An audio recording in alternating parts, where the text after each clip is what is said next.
Il s'agit donc d'une des dernières soirées de carnaval de Goldoni, qui est une de ses nombreuses comédies. Il en a écrit plus d'une centaine. En réalité, c'est l'histoire d'une famille d'artisans en tissu, enfin de plusieurs familles, d'une confrérie d'artisans en tissu qui vit à Venise au XVIIIe siècle et qui se réunit pour faire la fête un soir de carnaval. Ça, c'est l'intrigue principale. Et il se trouve que la fille du maître de maison est amoureuse d'un jeune homme, comme dans toute bonne comédie classique qui se respecte, et que ce jeune homme est l'artiste de la confrérie, à savoir que c'est lui qui dessine les tissus, et c'est grâce à lui que toutes ces personnes ont une affaire florissante et font plus ou moins fortune. Et il se trouve que ce jeune homme est appelé à aller travailler en Moscovie, c'est-à-dire à Moscou, en Russie, et qu'à partir de ce départ, c'est une catastrophe pour toute la confrérie.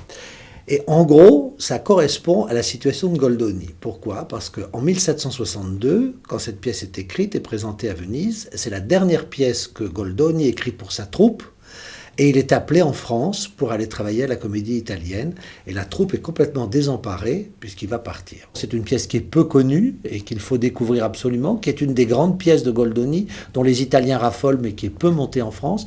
Giorgio Strehler, qui était un grand metteur en scène de Goldoni, probablement le plus grand, voulait la monter, malheureusement, il n'a pas eu le temps de le faire.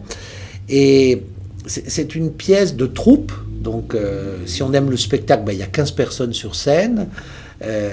Ce sont des scènes extrêmement joyeuses, notamment le bal de la fin.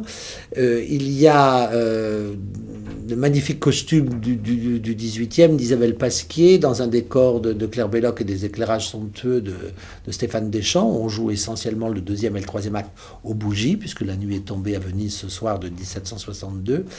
Et en même temps, je pense qu'on s'amuse franchement pendant 2 heures, mais c'est une pièce qui pose une vraie question sur l'art et sur l'artisanat, c'est-à-dire comment, quand on est face à une difficulté dans son métier, à l'évolution d'un métier, comment on essaie de la résoudre et comment on y parvient en faisant la fête et avec un minimum de foi en ce métier, d'enthousiasme et d'amour de la vie.